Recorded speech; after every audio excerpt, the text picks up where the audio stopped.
Bryce Laspisa was born on April 30th, 1994 in Springfield, Illinois, to parents Karen and Michael Laspisa. From an early age, Bryce demonstrated exceptional talent toward art. His charismatic personality and easygoing demeanor made him popular among his peers, though his adolescence was not without challenges, including some reported substance abuse issues during his high school years. In 2012, he graduated from Naperville Central High School, where he had participated in football and baseball. Following his graduation, his newly retired parents made the decision to relocate the family to Laguna Niguel, California in Orange County. Shortly after arriving in California, Bryce moved approximately 450 miles north to attend Sierra College in Rocklin near Sacramento, where he enrolled to study graphic and industrial design. His freshman year appeared to be highly successful by all accounts. He formed a strong friendship with his roommate Sean Dixon and began dating fellow student Kim Sly. During summer break of 2013, Bryce returned home to his parents and expressed enthusiasm about returning to college for his sophomore year. His family, friends, and girlfriend all noted his apparent excitement and positive attitude about his progress in school. However, this optimistic outlook would dramatically change within just 2 weeks of his return to campus. The most immediately noticeable change in Bryce's behavior was his dramatic escalation in alcohol consumption. His roommate Dixon reported that Bryce had begun drinking hard liquor daily, consuming what Dixon described as multiple bottles of liquor in a sitting, and as much as 2/5 in a single weekend. This was a significant change from his previous drinking habits and was particularly concerning given that the fall semester had only just begun. Even more troubling than the alcohol consumption was Bryce's use of Vyvanse, an amphetamine-based ADHD medication that had not been prescribed to him. His girlfriend Kim discovered that Bryce had been taking the substance recreationally to stay awake to play video games late at night, often playing for days without sleep. Bryce admitted to Kim that he was using the substance specifically to enable these marathon gaming sessions with his roommate and others online. When Kim expressed her alarm about the situation, Bryce displayed a dismissive attitude. Something else to note is that when this substance is taken by individuals without ADHD, it can produce severe side effects, including psychosis, depression, hallucinations, extreme irritability, and more. For someone of Bryce's age, the potential for triggering a psychotic break was particularly high. The combination of dangerous levels of alcohol consumption, unprescribed stimulant abuse, and extreme sleep deprivation created a perfect storm for instability. On August 27, 2013, just 2 days into his sophomore year and after only a few weeks back on campus, Bryce abruptly ended his relationship with Kim via text message. The message was brief but provided additional insight into his emotional state. He told her she would be, quote, better off without him. This obviously led many to think that Bryce was slipping into a depressive state. This sudden breakup shocked Kim, who had been noticing increasingly erratic behavior but hadn't anticipated such a drastic action. Alongside the relationship ending, friends and his roommate noted that Bryce had become increasingly withdrawn, displaying behavior that seemed completely out of character for someone who was normally outgoing and friendly. Another odd and ominous change was Bryce's decision to give away personal possessions that held both monetary and sentimental value. In addition to giving away physical items, Bryce also sent unusually emotional messages that were completely out of character for him. On the same day he broke up with Kim, he sent his roommate a heartfelt text message that read, "I love you, bro. Seriously, you are the best person I've ever met. You saved my soul." On August 28, 2013, Dixon made what would prove to be a crucial phone call to Karen Laspisa, expressing his deep concerns about her son's deteriorating mental state and dangerous behavior. This call set in motion the events that would lead to Bryce's disappearance just 2 days later. On the evening of August 28, 2013, Bryce called his mother from Kim's apartment in Chico. This phone call would later prove to be a crucial turning point, as it was the last time Bryce would engage in what could be considered normal communication with his family. Kim had become so alarmed by his deteriorating mental state and erratic behavior that she had made the decision to confiscate his car keys, firmly believing that he was in no condition to operate a vehicle safely. During this conversation, Karen initially supported Kim's decision, but was eventually convinced to instruct her to return the keys so that Bryce could drive home to his apartment and get some rest. Before ending the call, Bryce made a statement that would haunt his parents for years to come. He said, "I have a lot to talk to you about," but he adamantly refused to elaborate on what he meant. When Karen offered to fly north immediately to check on him, he declined and asked her not to come until they had spoken the following day. This cryptic message about having a lot to talk about has become one of the most analyzed aspects of the entire case. Mental health experts and investigators have speculated that Bryce may have been preparing to confess something significant, perhaps about his substance use, academic struggles, financial problems, or deeper psychological issues he was experiencing. The fact that he specifically requested that his mother not come until after they had talked suggests that whatever he needed to discuss was substantial enough that it required a dedicated space. Bryce left Kim's apartment at 11:30 p.m. on August 28th, and this would be the last time he was physically seen by anyone who knew him well. At 1 a.m. on August 29th, Bryce called his mother again. Karen assumed he was calling from his apartment in Rockland, as would be natural given that he should have arrived there by that time.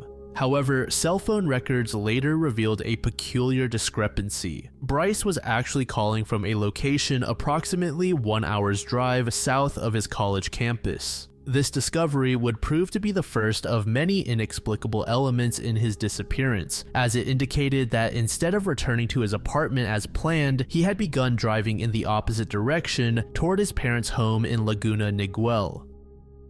The significance of this discovery cannot be overstated. If Bryce had driven directly from Kim's apartment to his own residence, the journey should have taken approximately 90 minutes. The fact that he was already an hour south of Rockland by 1 a.m. suggests that he had made the decision to drive home to his parents immediately after leaving Kim's apartment, despite never informing anyone of this change in plans. This deviation from his stated intentions marked the beginning of a pattern of deceptive or misleading communications. At 9 a.m. on August 29th, approximately 9.5 hours after leaving Kim's apartment, Bryce ran out of gasoline in Buttonwillow, California, a small town in Kern County, located approximately 200 miles south of Rockland. The timing of this incident raises immediate questions about where Bryce had been during the preceding hours. Under normal driving conditions, the journey from Kim's apartment in Chico to the location where he ran out of gas should have taken no more than 5 to 6 hours. The additional 3 to 4 hours remain completely unaccounted for, representing the first major gap in the timeline that has never been explained. Christian, the owner of Castro Tire and Gas, responded to the roadside assistance call and delivered 3 gallons of gasoline to Bryce around 9 a.m. Christian noted that Bryce appeared to be sitting calmly in his vehicle and seemed coherent and responsive when approached. He observed that Bryce's eyes were a bit red, which could have indicated fatigue, emotional distress, or the effects of substance use, but otherwise reported that the young man appeared fine.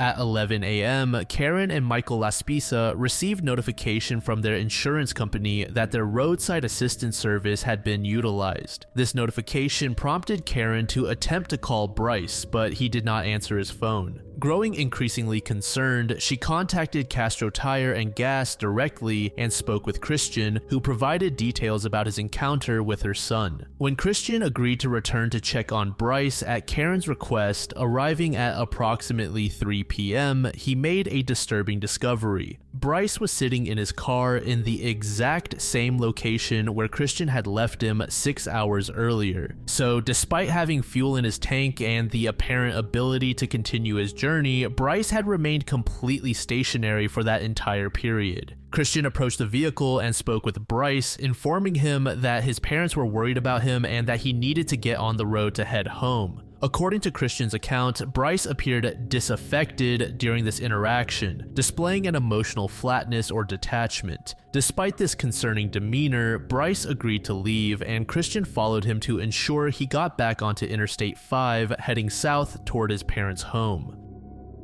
The fact that Bryce remained stationary for such a long time raises profound questions about his intentions. Mental health experts have suggested several possible explanations for this behavior: severe depression that made him unable to take action, the effects of substance withdrawal that left him incapacitated, a dissociative state brought on by psychological trauma, or a deliberate but unexplained decision to delay his arrival home. Some theories suggest that he may have been experiencing catatonic symptoms, which can occur during severe episodes of depression or psychosis. After Christian watched Bryce drive away at around 3 p.m., the expectation was that he would complete the remaining 3-hour drive to his parents' home and arrive by 6 p.m. However, as evening approached and Bryce failed to arrive or answer his phone, his parents' anxiety escalated dramatically. By 9 p.m., after 6 hours had passed since Christian had last seen their son driving toward home, Karen and Michael made the decision to file a missing person report with the Orange County Sheriff's Department. Using cell phone tracking, police officers were able to locate Bryce still in the Button Willow area, just 8 miles from where Christian had initially found him that morning. In approximately 10 hours since Christian had first encountered him, Bryce had moved less than 1 mile per hour on average. When highway patrol officers made contact with Bryce around 9 p.m., they found him to be lucid, coherent, and cooperative. The officers conducted both a field sobriety test, which Bryce passed without difficulty, and a thorough search of his vehicle, finding no substances, alcohol, or other contraband. This assessment contradicted the assumption that his bizarre behavior might be attributed to intoxication or substance impairment. When questioned about his activities, Bryce simply stated that he was on his way home to Laguna Niguel and had been getting some sleep. The officers found his explanation reasonable given his apparent fatigue, and since he had not committed any crimes and appeared to be mentally competent, they had no legal basis to detain him. However, they did note that Bryce seemed reluctant to call his parents when they suggested he do so, ultimately requiring the officers to physically dial the number and place the phone in his hands. During the phone conversation with his mother, facilitated by the police officers, Bryce reassured Karen that he was fine and promised to drive straight home. He mentioned that he was repacking his car and would be leaving shortly. Strangely, he also told his mother that he might stop to hang out with some friends later, a comment that seemed oddly casual given the circumstances and the fact that he was supposedly driving directly home. At 12:30 a.m. on August 30th, Karen attempted to call Bryce but received no answer. At 1:50 a.m., Bryce called her back, and when Karen asked him about his location, he told her it was too dark to read any road signs. This response was concerning because it suggested he was driving in an unfamiliar area or had become disoriented. At 2:08 a.m., Bryce made what would prove to be his final known communication with anyone. He called his mother to inform her that he was too tired to continue driving and needed to pull off Interstate 5 to sleep in his car before completing the journey home. Given that he had been awake for 48 hours at this point, Karen agreed that stopping to rest was a good decision and told him she would see him in the morning. However, subsequent events would reveal that Bryce did not follow through on his stated intention to rest. Instead of pulling off the road to sleep as he had told his mother, surveillance footage revealed that at 2:15 a.m., just 7 minutes after his final phone call, Bryce turned onto an access road near Castic Lake, 90 miles south of Button Willow and about 2 hours north of his parents' home. Even more mysteriously, the same camera captured his license plate again at 4:29 a.m., indicating that he had been driving in circles or repeatedly traversing the same area for over 2 hours. The period between 4:29, when Bryce was last captured on surveillance footage, and 5:30 a.m. when his overturned vehicle was discovered, is the final chapter of Bryce's journey. During this approximately 1-hour window, Bryce drove his 2003 Toyota Highlander off a 25-foot embankment near the lake, crashed violently, managed to escape from the wreckage, and then vanished completely. Investigators determined from tire tracks that Bryce had accelerated down the hillside toward the embankment, with no evidence of braking or attempts to avoid the crash. The positioning of the vehicle and the trajectory of the crash led investigators to conclude that he had deliberately driven toward what appeared to be the lake, possibly unable to see in the darkness that there was a steep cliff between him and the water. Inside the vehicle, investigators found Bryce's wallet, cell phone, laptop, and most of his clothing. His duffel bag was found outside the vehicle. However, there was no sign of his ID in his wallet. The rear window had been kicked out from the inside, indicating that Bryce had likely escaped through this opening. Small drops of Bryce's blood were discovered on the passenger seat headrest and in the back seat. However, the amount of blood was minimal, leading investigators to conclude that he had not suffered a debilitating injury. The Los Angeles County Sheriff's Department immediately launched a search covering 2,200 acres of Castic Lake and the surrounding 11,000-acre park. Search dogs were able to track Bryce's scent from the crash site across a dam to a nearby truck stop, where the trail went completely cold. This discovery was crucial as it strongly suggested that Bryce potentially encountered someone at the truck stop who either helped him or harmed him. On September 4th, 2013, a jogger discovered a burning body approximately 3 miles from where Bryce's car was found. Initially, there was hope this might provide answers, but forensic testing revealed the remains belonged to Lamondra Dion Miles, a 35-year-old man from Los Angeles who had been murdered in an unrelated case involving an unpaid debt. After weeks of intensive searching with no results, authorities officially called off the active search operation on September 18, 2013, transitioning to routine patrols and following up on new leads as they emerged.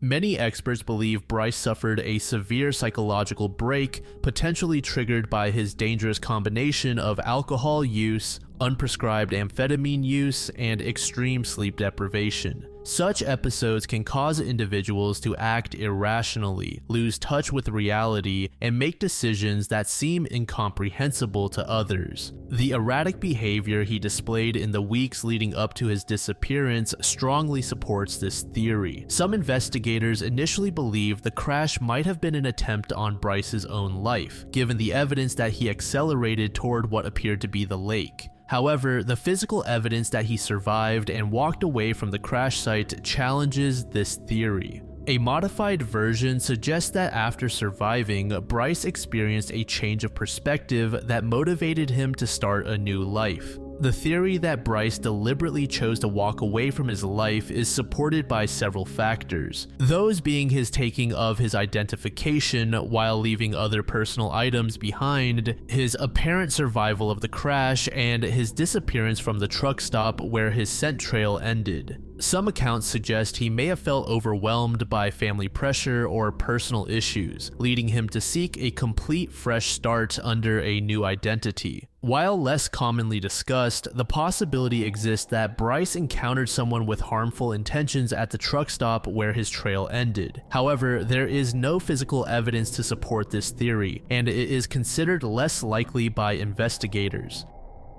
Karen and Michael have never given up hope of finding their son. Karen has described the experience as gut-wrenching, every day not knowing. It's a living nightmare. It's worse than death. The family has maintained an active presence in the search for Bryce, including maintaining a dedicated Facebook page for finding him, a $5,000 reward for information leading to his discovery, working with private investigators, regularly updating missing person posters and information, and participating in media interviews to keep the case in the public eye.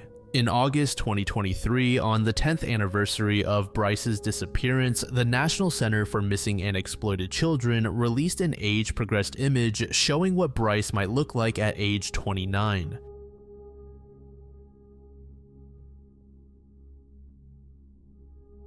The Brighton trunk murders is a criminal case that took place in Britain involving 3 separate murders spanning from 1927 to 1934. These cases earned Brighton the name of the Queen of Slaughtering Places and captured national attention through their gruesome nature and media sensation. The series began on May 10, 1927, when staff at Charing Cross railway station in London detected a putrid odor emanating from the left luggage department. Inside a large black trunk, they discovered the dismembered body of a woman whose limbs had been individually wrapped in brown paper and tied with string. Each piece was meticulously packaged, and the victim's shoes and handbag were also contained within. The victim was identified as Minnie Alice Bonatti, approximately 35 years old, who worked as a domestic servant for Mrs. P. Holt in Chelsea. Minnie had left her Italian husband, who was working as a waiter, and their adopted daughter to begin a relationship with a man named Rolls, whose surname she adopted. In an attempt to increase her income, she turned to work. Sir Bernard Spilsbury, a renowned forensic pathologist, conducted the post-mortem examination at Westminster Mortuary. He determined that Minnie had been deliberately asphyxiated after being rendered unconscious, contradicting the eventual suspect's claims of accidental death.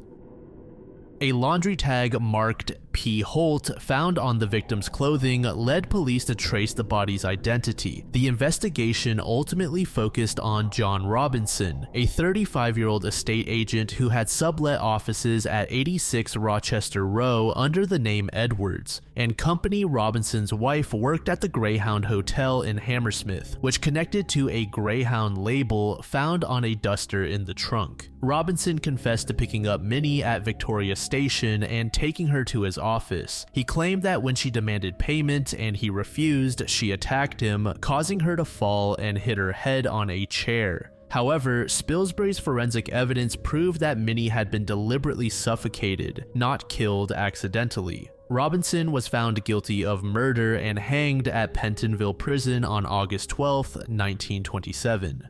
7 years later, on June 17, 1934, Southern Railway attendant William Vinicum noticed a strong smell from an unclaimed wooden trunk at Brighton railway station. Chief Inspector Robert Donaldson opened the trunk to find the dismembered torso of a woman wrapped in layers of blood-soaked paper and cotton wool. The following day, railway staff at King's Cross Station in London discovered a suitcase containing the victim's legs, which Spilsbury confirmed belonged to the same body. Her head and arms were never recovered. Spilsbury's post-mortem revealed the victim was approximately 25 years old and 5 months pregnant at the time of her death. She had suffered fatal head trauma from a blunt instrument. The press dubbed her the girl with the pretty feet, or simply Pretty Feet. The victim appeared to be from middle-class society based on her physical condition and general health. Brighton police called in Scotland Yard for assistance, launching one of the largest investigations of its kind.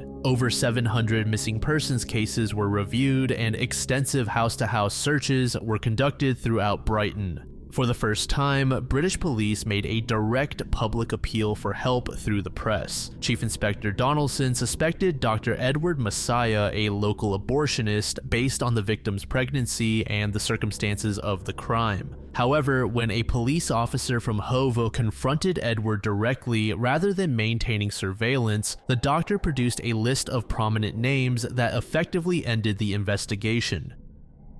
Edward subsequently relocated to London, where he continued performing illegal abortions. One woman died during a procedure he conducted, yet he evaded prosecution and remained on the General Medical Register until his retirement to Trinidad in 1952.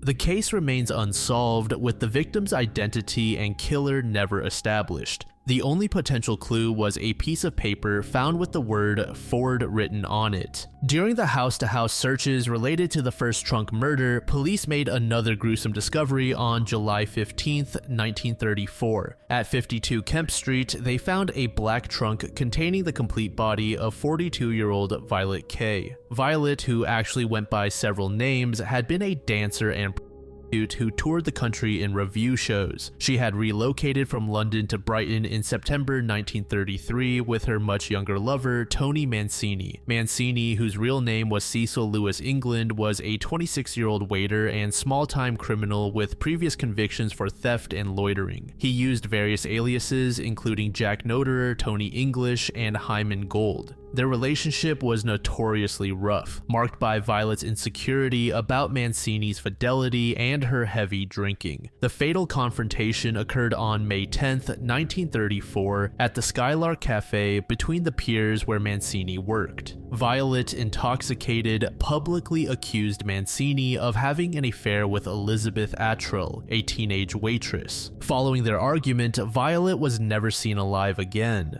Mancini told colleagues and friends that she had left him and gone to Paris to work. To support this deception, he sent a forged telegram to Violet's sister-in-law that read, "Going abroad, good job, sail Sunday, will write, Violet." Handwriting analysis later proved the telegram was written in Mancini's hand. For approximately 2 months, he lived with Violet's decomposing body stored in a large black trunk in his lodgings at 52 Kemp Street. He placed the trunk at the foot of his bed, covered it with a cloth, and used it as a coffee table while entertaining guests. Despite visitor complaints about the terrible smell and visible fluid leakage, Mancini maintained his deception. When police began their house-to-house searches in connection with the first trunk murder, Mancini panicked and fled to London. He was arrested on July 17, 1934 by 2 Metropolitan Police constables near Eltham Road in southeast London. His trial opened on December 10, 1934 at Lewis Assizes and lasted 5 days. After deliberating for just 2 hours and 18 minutes, the jury returned a verdict of not guilty. The acquittal was shocking to many observers who felt the evidence against Mancini was overwhelming. Following his acquittal, Mancini married within a week and later toured fairgrounds under the name Tony Mancini, the infamous Brighton trunk murder man. His act included a theatrical performance where he pretended to use a guillotine to cut off his wife's head. This eerie career ended when he received 3 months with hard labor for stealing a watch. Then, in a dramatic development that vindicated forensic conclusions, Mancini confessed to murdering Violet in a November 1976 interview with the News of the World. By this time, he was 68 years old and near death. He revealed that during their argument on May 10, 1934, Violet had attacked him with a coal hammer that he kept by the fireplace to break coal for their fire. He wrestled the hammer away from her, but when she demanded it back, he threw it at her in anger. The hammer struck Violet on the left temple, killing her instantly. This confession aligned perfectly with the original forensic findings about the nature of the fatal blow and the weapon used. However, legal protections against double jeopardy meant Mancini could not be retried for the crime. Some reports suggest he later retracted this confession, adding another layer of complexity to the case. To wrap this all up, while the very first trunk murder and the murder of Violet are by most accounts solved, the case of Pretty Feet still remains in mystery. There was a time where these events were tied together, but obviously now that is not the case. In 2020, the BBC documentary Dark Land Hunting the Killers suggested that George Shotton, who was posthumously named as the murderer of his wife Mamie Stewart in 1961, might have been responsible for the Pretty Feet murder. However, this theory remains speculative without concrete evidence.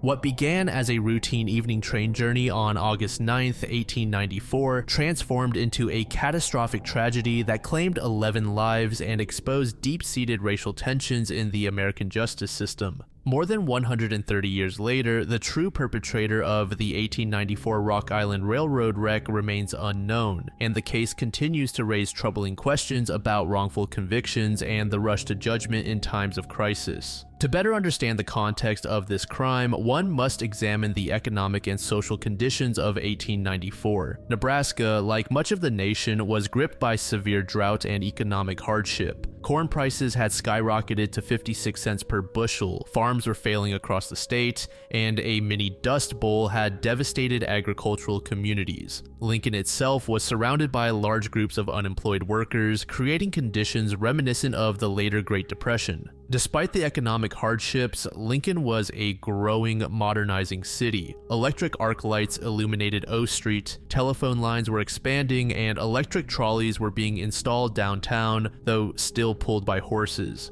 5 railroad companies operated stations in the city. This abundance of rail service actually contributed to financial strain on the railroad companies, as they competed for passengers in a market that couldn't sustain all 5 operations. Adding to the tension, just 3 days before the train wreck, riots erupted in Omaha when meatpacking workers went on strike over unfair wages. 3 people were killed in the violence, requiring militia intervention. Colonel C.J. Bills, who would soon play a crucial role in the train wreck rescue, was among the militia officers preparing to suppress the Omaha riots. On the evening of August 9, 1894, Locomotive 213 departed Fairbury, Nebraska at 7:50 p.m., 20 minutes behind schedule. The locomotive, weighing about 80 tons, was capable of speeds up to 80 miles per hour, pulling 2 passenger cars with a total of 33 passengers and crew aboard. Similar engines had been clocked at 126 miles per hour that same year in New York. However, the railroad infrastructure wasn't always in condition to handle such speeds safely, and there had been prior complaints published in newspapers about the deteriorating condition of some rail lines. Because the train departed late, the engineer was pushing to make up the lost 20 minutes, likely traveling at dangerous speeds for the track conditions. The crew consisted of experienced railroad men, including Ike Depew as engineer, C.D. Standard as conductor, and Bill Craig as fireman, along with brakeman Harry Foote, who would soon become the hero of the disaster. At approximately 9:20 p.m., just minutes from reaching Lincoln's Rock Island Depot on O Street, the train approached a 400-foot wooden trestle that carried tracks 40 feet above Salt Creek. This bridge crossed over the Union Pacific and Missouri Pacific Railroad lines in what is now Wilderness Park, southwest of Lincoln. As the locomotive began crossing the trestle at approximately 50 miles per hour, disaster struck. The rails immediately began to spread apart under the engine's weight, a clear indication that the spikes and clamps holding the rails to the wooden ties had been deliberately loosened or removed. The engineer then shouted, "Down the sand," a command to apply sand in front of the driving wheels to increase friction and stop the train. However, it was too late. The spreading rails caused the entire train to derail and plunge from the left side of the trestle onto the Union Pacific tracks below. Upon impact, the locomotive's boiler, containing over 125 psi of superheated steam, exploded violently. The explosion sent burning coals high into the air, which rained down onto the wooden trestle and ignited it immediately. The Nebraska State Journal said the following: "It was an awful sight. The flames mounted high in the heavens, coloring the entire southern sky a brilliant carmine, while the moonbeams fell upon the glowing mass below, from which mortal shrieks of agony and pain were heard to issue."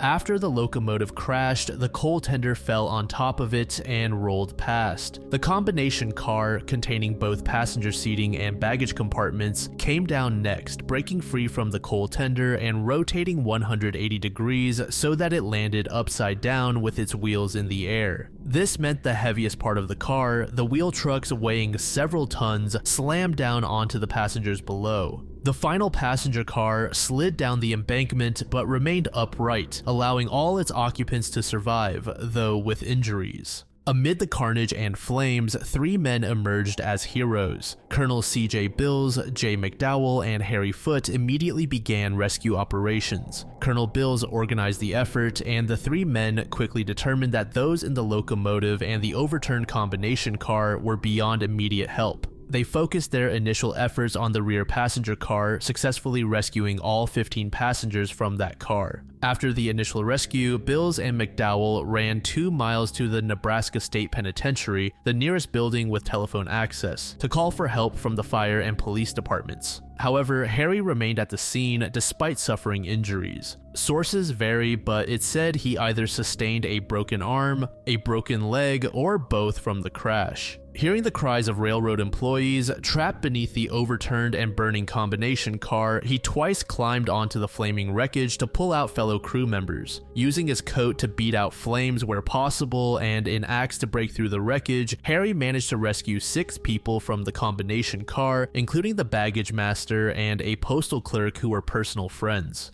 By the time a rescue train arrived about 40 minutes after the crash, the wooden trestle had burned completely to the ground. The fire was so intense and the location so remote that fire wagons couldn't reach the site. As one newspaper reported, the only thing to do was just let the whole pile burn. The final death toll was 11 people, making this one of the deadliest mass murders in Nebraska history. The victims included the 3-man locomotive crew and 8 passengers. Engineer Ike DePue's skull was visible to crowds the next morning, looking back at spectators from beneath the wrecked engine. Within hours of the crash, investigators found unmistakable evidence that this was no accident. The discovery began with the local farmers who came running with buckets, hoping to help fight the fire. These first responders found crucial evidence scattered around the crash site. These included a 40-pound crowbar that was tossed in the nearby grass, railroad spikes that had been pulled out of place, wrench marks on the rails showing deliberate tampering, and removed fish plates. The investigation revealed that the saboteur hadn't actually removed the rails as those were too heavy, requiring multiple men to move. Instead, they had strategically loosened the spikes and clamps just enough so that the weight of the locomotive would cause the rails to spread apart naturally, derailing the train at the most dangerous possible location. Newspapers immediately declared the crash an act of sabotage, with headlines proclaiming it a holocaust caused by fiends. The investigation took a troubling turn within 2 days of the crash when police arrested an African-American man named George Washington Davis. The arrest was based primarily on witness testimony from survivors who claimed they had seen a black man holding a lantern near the wreck site immediately after the crash. Detective Malone and his brother Fire Chief Malone led the investigation. Harry Foote had reportedly called out to this mysterious figure for help during the rescue efforts, but the man had run away. When police learned about this, they focused all their efforts on investigating him.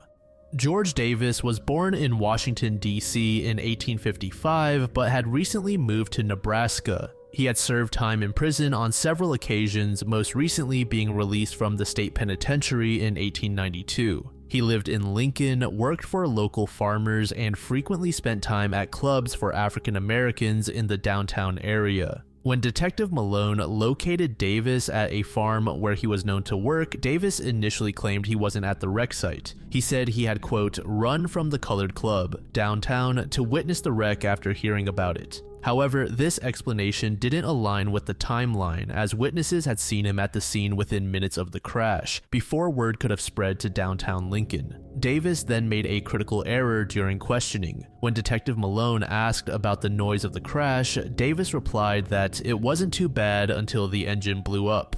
Since the locomotive's boiler exploded immediately upon impact, Davis's claim to have heard the train crash before the explosion revealed he had been present at the scene during the actual derailment, contradicting his earlier denials. After his arrest, Davis talked extensively without legal representation for 48 hours, giving several different and contradictory accounts of his whereabouts and involvement. During this period, he reportedly told a cellmate that he, quote, had not done that by himself, and he couldn't ever talk about it because if he did, he feared for his life. This statement led some to believe Davis might have been someone coerced into participating in a larger conspiracy. He ended up facing 2 trials for the crime. The first trial for first-degree murder ended in a hung jury when jurors could not agree on whether Davis had premeditated the deaths of the passengers. This required proving that Davis had deliberately intended to kill people when he allegedly sabotaged the rails. For the second trial, the judge provided the jury with alternative conviction options. If they couldn't prove premeditation, they could instead convict Davis of second-degree murder, essentially finding that his alleged actions caused deaths without intending to kill anyone. This lesser charge was more consistent with a theory that Davis had intended only to stop the train, perhaps hoping to become a hero and gain railroad employment.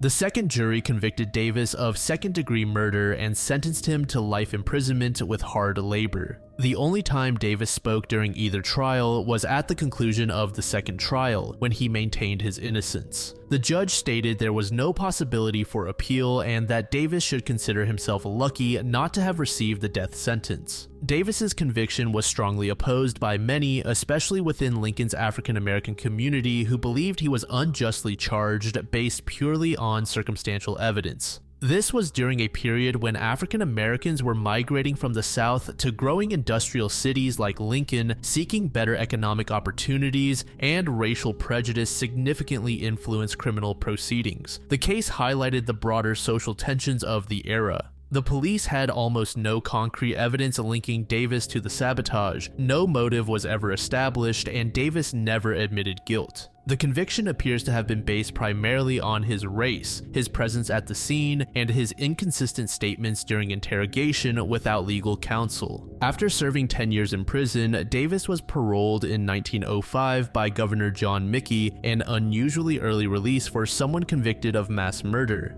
The governor's official statement cited diligent and close consideration has led to the conviction that all ends of justice have been fully served and to grave doubts as to the guilt of said convict. This statement from the governor essentially acknowledged that the state had serious reservations about the conviction. Davis was paroled to work for a farmer in Beamer, Nebraska, and subsequently disappeared from historical record. Some accounts suggest he may have worked at the button factory in the Lincoln prison and later at a button factory that opened in Omaha, but his ultimate fate remains unknown. No one else has ever been charged with the crime. Dr. Joel Williamson, who researched the case extensively for his novel Barrel House Boys, believes the sabotage was part of industrial warfare between competing railroad companies. In the economically depressed 1890s, with too many railroads serving Lincoln's market, companies were desperate to eliminate competition. Train wrecking was surprisingly common during this period, with most incidents traced back to economic motives rather than robbery or random violence. By sabotaging a competitor's train, a railroad could remove significant inventory from the market, slow down their rivals' operations, and potentially improve their own financial position. Williamson theorizes that railroad operators hired teams of saboteurs to wreck each other's trains. Another theory suggests Davis was seeking railroad employment and planned to stop the train to become a hero. Davis had repeatedly applied for railroad jobs and been rejected. Under this scenario, he would have sabotaged the track but then flagged down the train before it reached the danger zone, saving passengers and likely earning gratitude and employment from the railroad. This theory suggests Davis either chickened out at the last moment or was prevented from stopping the train by accomplices who had other plans. His statement about not acting alone and fearing for his life supports this interpretation.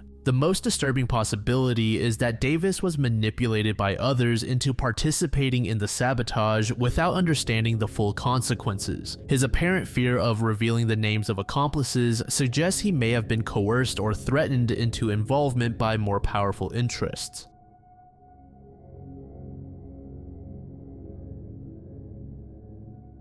Elizabeth June Marie Collins, born on July 31, 2003, was an 8-year-old student at Poynter Elementary School. Described as bubbly with the best smile, Elizabeth loved dressing up, getting her nails and hair done, singing, riding her bike, and playing softball and hockey. She had a big heart and great love for animals, enjoyed playing with her siblings, and treasured spending time with her family.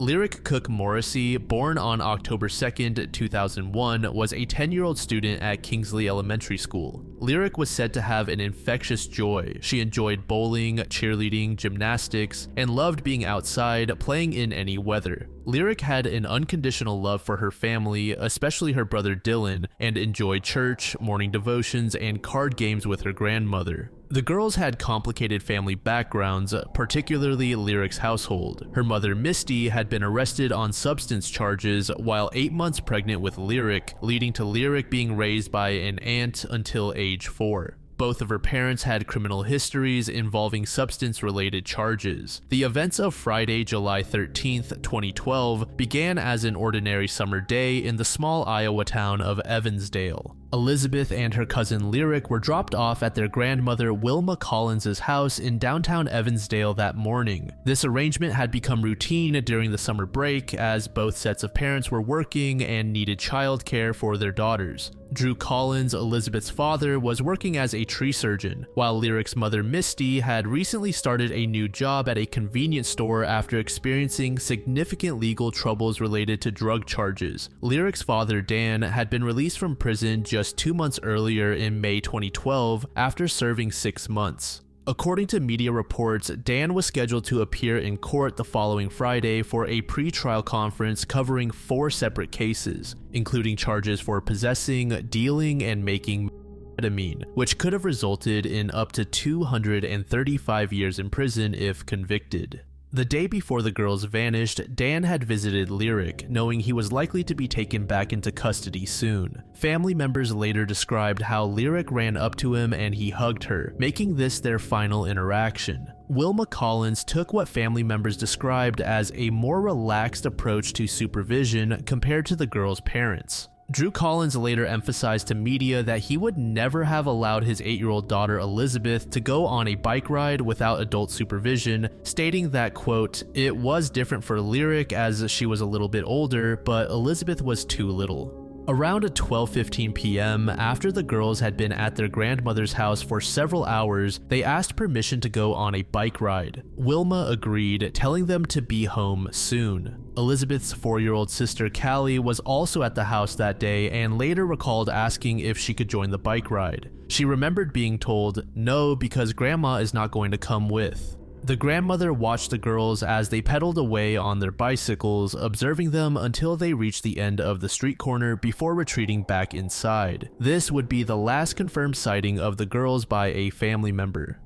At 12:11 p.m., surveillance footage from a local auction house captured the girls riding their bicycles, providing investigators with crucial timeline evidence. This footage showed them moving away from the direction of Myers Lake area. About 5 minutes later, Wilma Collins stated that she last saw the girls riding their bikes near downtown Evansdale. At 12:23 p.m., the girls were spotted by witnesses on Broven Boulevard in Evansdale. Then from 12:30 to 1 p.m., multiple witnesses observed the girls on Gilbert Drive near Myers Lake. Myers Lake was a popular fishing and recreational area in the northeastern part of the city, measuring approximately 24 acres with 1 mile of shoreline. The lake was described by Drew Collins as being about 5 feet deep and filled with algae. During the same time frame that the girls were last seen alive, 3 separate witnesses reported seeing a suspicious vehicle in the area. Between 11:30 a.m. and 12:30 p.m. on July 13, 2012, witnesses observed a white older model full-size SUV similar to a Chevrolet Suburban or Ford Bronco parked on Arbutus Avenue. This street directly connects with the bike trail where the girls' bicycles would later be discovered. 2 witnesses described seeing the white SUV parked between 2 bike trail signs, while a 3rd witness reported seeing the vehicle positioned near the woods on the east side of the lake, only a few hundred feet from where the bikes would eventually be found. Witnesses described the vehicle as large and clunky and resembling an old-style boxy Suburban. As the afternoon progressed, Wilma began to grow increasingly worried when the girls failed to return home. After approximately an hour since their departure, she realized their absence was unusual as it was uncharacteristic for them to be gone for such an extended period. The situation escalated when Misty, Lyric's mother, arrived at Wilma's house around 2 p.m. after finishing her shift at the convenience store to pick up her daughter. When Misty discovered that the girls had not returned from their bike ride and had been gone for nearly 2 hours, panic began to set in. Family members and friends were immediately contacted and a frantic search of the surrounding area around Wilma's home began. However, these initial efforts by family and friends proved fruitless as the girls were nowhere to be found in the immediate vicinity. At 2:48 p.m., approximately 2.5 hours after the girls were last seen by witnesses, Elizabeth and Lyric were officially reported missing to the Evansdale Police Department. 3 police squad cars began searching the home and surrounding area. Around 3:15 p.m., recognizing the severity of the situation, the Black Hawk County Sheriff's Office dispatched 4 patrol cars to assist in the search. The Evansdale Fire Department was also requested to help, using a utility vehicle called a Gator to check bike trails throughout the area. At 4 p.m., approximately 4 hours after the girls had left their grandmother's house, firefighters made a discovery that transformed the case from a missing persons investigation into a suspected abduction. The girls' abandoned bicycles were found on a trail at the southeast corner of Myers Lake. Along with the bicycles, investigators discovered Elizabeth's purse, which contained her cell phone. The purse had been thrown over an 8-foot fence, suggesting it had been deliberately discarded. Drew later described the moment he learned about the discovery of Elizabeth's purse as the turning point when he realized something was seriously wrong. "That was the moment when it hit me that something really wasn't right," he said. "So we kept on looking and looking, but we couldn't find them anywhere." Drew noted that the spot was so obscure that unless you were from the area, you'd never even know that the fenced-off location existed. By 8 p.m. that same day, the case officially became a federal matter when the Iowa Division of Criminal Investigation and the National Center for Missing and Exploited Children were notified, and the FBI was brought into the investigation. Star 1, an Iowa search and rescue group, was also contacted to provide specialized assistance. After nearly 5 months of intensive searching, the truth about the girls was finally revealed. The discovery of their bodies on December 5, 2012, would transform what had been a missing persons case into a confirmed double homicide, while simultaneously opening new avenues of investigation and raising even more troubling questions about the nature of their deaths. Hunting season was in full swing, and for many local residents, the cold December weather provided ideal conditions for pursuing deer and other game in the state's numerous wildlife areas. Among those taking advantage of the hunting opportunities that day were several hunters who had ventured into the Seven Bridges wildlife area in rural Bremer County. This location was a remote and secluded area approximately 25 miles north of Myers Lake, where the girls had vanished. While this area was popular for hunting, it was rarely ever visited any other time of the year. Deep within the wooded terrain, the hunters encountered what appeared to be human remains. The discovery was made in an area so secluded and difficult to access that authorities would later note the bodies were positioned in such a way that if the person who found them had been 5 feet to either side, they would have missed them entirely. Recognizing the potential significance of their discovery, the hunters immediately contacted law enforcement officials. Within hours of the discovery, a massive investigative effort began involving multiple law enforcement agencies.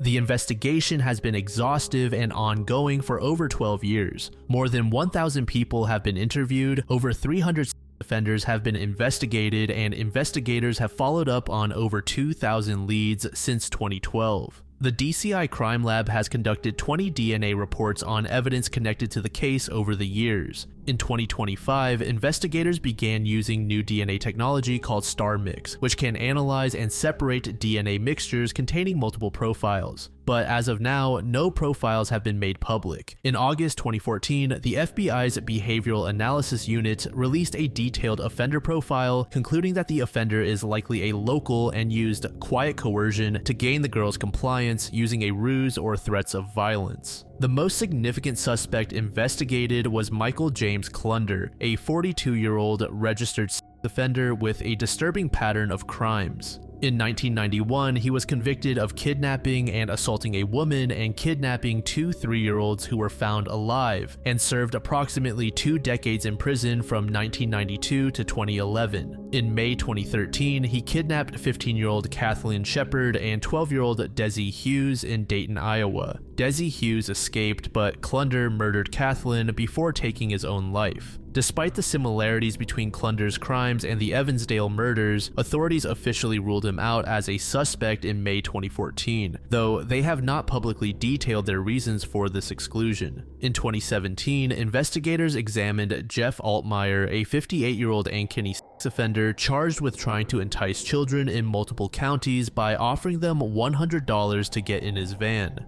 His job as a traveling automobile damage inspector gave him access to roam the state, making him a person of interest. As of 2025, the case remains active with 5 investigators still working on it. The Iowa Division of the Criminal Investigation continues processing evidence with advancing technology, and the case is part of Iowa's 400+ cold cases, with the state recently launching a dedicated cold case unit.